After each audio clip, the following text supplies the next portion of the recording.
कर्मयोग का वर्णन। आवृतम ज्ञान मेथेन ज्ञानिनो नित्य वैरिणा काम रूपेण कौन्तेय दुष्पूरेण अनलेन च। भगवान ने सभी प्राणी को इतनी बुद्धि दिया है कि वह अपने जीवन में जो कुछ भी कार्य करे वो बुद्धि से विचार करके करे, परंतु कई बार ये बुद्धि अज्ञान के कारण ढकी रहती है, और जब अज्ञान के कारण ढकी रहती है तो क्या करना चाहिए इसका निर्णय ठीक नहीं कर पाता। वैसे जितने पशु हैं, पक्षी हैं, उन सबको भी बुद्धि है। अगर किसी जानवर को, कुत्ते को हम एक टुकड़ा रोटी अगर देते हैं तो वो वहीं बैठ करके खाने लगता है। उसको पता है कि मेरे को दिया, परंतु वही कुत्ता अगर किसी के रसोई में अंदर जाकर के रोटी चुरा करके भागता है तो उसको पता है यहाँ बैठ करके नहीं खाना, नहीं तो डंडे पड़ेंगे। इतना उसको पता है। इतना ज्ञान परमात्मा ने सबको दिया है, परंतु मनुष्य का जो ज्ञान है वो बहुत सारी उसकी मन की जो चंचलता है, मन की जो वृत्ति है, इसके कारण वो ज्ञान ढका हुआ है।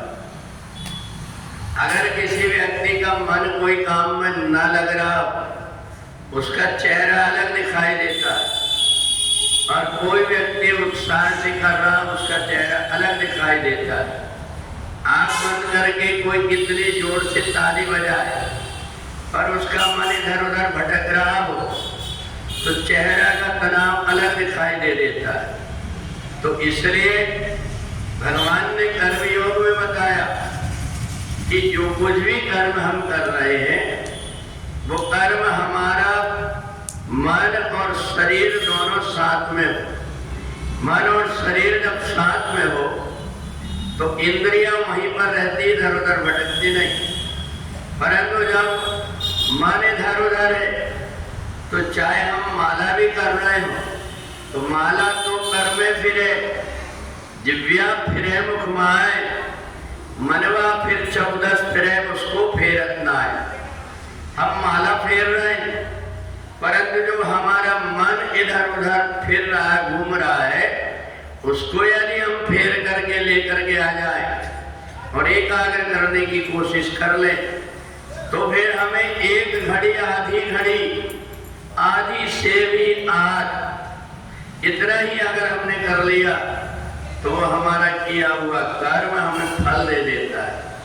और नहीं तो कितना भी व्यक्ति बिना मन के कोई कार्य करे उसके द्वारा किया हुआ बेकार जाता है।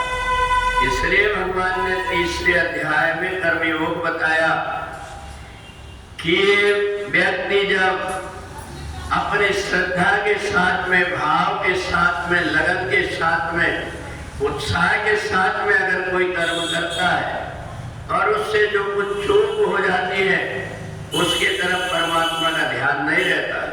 परमात्मा का ध्यान रहता है, इसलिए जितनी इसकी समझ है उसके अनुरूप कर्म किया। जो कुछ भी गलती हुई इसकी गलती नहीं है, क्योंकि इसने पूरा प्रयत्न किया अच्छे तरीके से करने का। तो इसलिए कर्मयोग का जो सिद्धांत है, परमात्मा इसलिए कर्म को महत्व देते हैं कि जो व्यक्ति मन से, भाव के साथ में कोई कार्य करता है तब तो बात अलग रहती है। परंतु यदि हमने किसी से पानी मांगा और 4 बातें सुना करके उसने ला करके दिया भी, तो जब लेकर के आएगा तो छलकते हुए पानी ला करके और हाथ में ऐसे पकड़ाएगा कि जैसे बहुत अपराध कर लिया बुलाने वाले।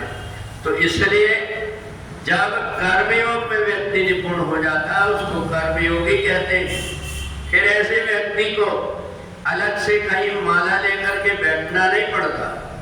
जब कभी जो कुछ भी कार्य करता है उसका प्रत्येक कार्य पूजा बन जाता है। जब वो रसोई में जाता है और मन मन में भाव करता है, आज मैं बड़े भाव से भोजन बना करके भगवान को भोग लगाऊंगा, उसका स्वाद, उसका भाव अलग होता है। और जहाँ देवरानी जेठानी में एक के सुप्रत काम ज्यादा हो गया और उनने खिसियाते हुए, पटकते हुए भोजन बनाया, उसका स्वाद अलग होता है। तो इसलिए जब व्यक्ति भाव के साथ में कोई कर्म करता है उसको कर्मयोगी कहते हैं। उसका प्रत्येक कार्य पूजा बन जाता है।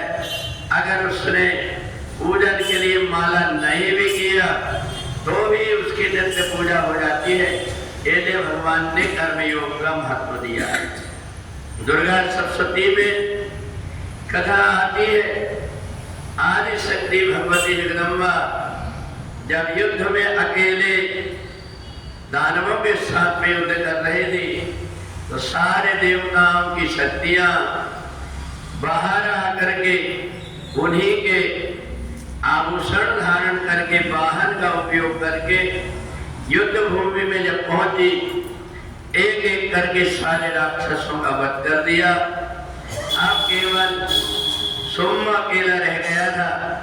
उसने कहा कि कन्या, इन महिलाओं के बल से तुम युद्ध कर रही, अगर तुम्हें ताकत हो तो तुम अकेले युद्ध करो।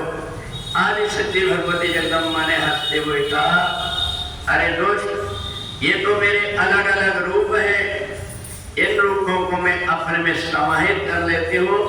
और जितनी भी देवियां थी आदि शक्ति भगवती जगदम्बा के शरीर में प्रवेश कर गई और अष्टभुजा होकर के भगवती जगदम्बा शुंभ के साथ में युद्ध करने लगी। थोड़ी देर में ही शुंभ का भी जब वध हो गया, सारे देवता भगवती जगदम्बा की आराधना करने लगे। आदि शक्ति भगवती जगदम्बा ने कहा, ये नवरात्रि के पर्व पर तुम जो कुछ भी करोगे कई गुना पुण्य तुमको प्राप्त होगा। तो इसलिए इस अवसर पर जो व्यक्ति भगवती जगदम्बा की आराधना करता है, व्रत उपवास करता है, पाठ करता है, नाम जप करता है, उसका अनंत गुना पुण्य होता है। बोलिए जगदम्बा मैया की।